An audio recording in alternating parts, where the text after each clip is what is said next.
Welcome to Not Milk Never Milk. Subscribe if you're lactose intolerant. In this video, I will explain how to play PCX2 games. First, download the official PCX2 emulator from its website. Install the program, following the on-screen instructions carefully. Ensure your computer meets the minimum system requirements for smooth gameplay, typically requiring a processor with at least 2 cores and 4 GB of RAM. This initial setup is crucial for a stable experience. Next, you will need a PlayStation 2 BIOS file and your game files. Obtain a BIOS file legally from your own console or a trusted source, as it is essential for the emulator to function. Your game files should be in ISO format, which are disk images. Place both the BIOS and game files in easily accessible folders on your computer.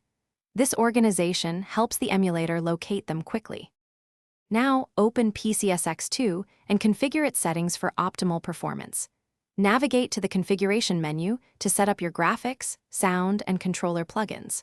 For graphics, choose a suitable renderer like Direct3D 11 or Vulkan, often providing excellent visual fidelity.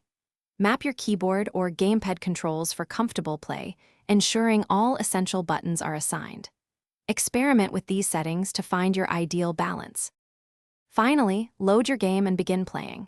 Select Boot ISO from the CDVD menu and choose your game file to start.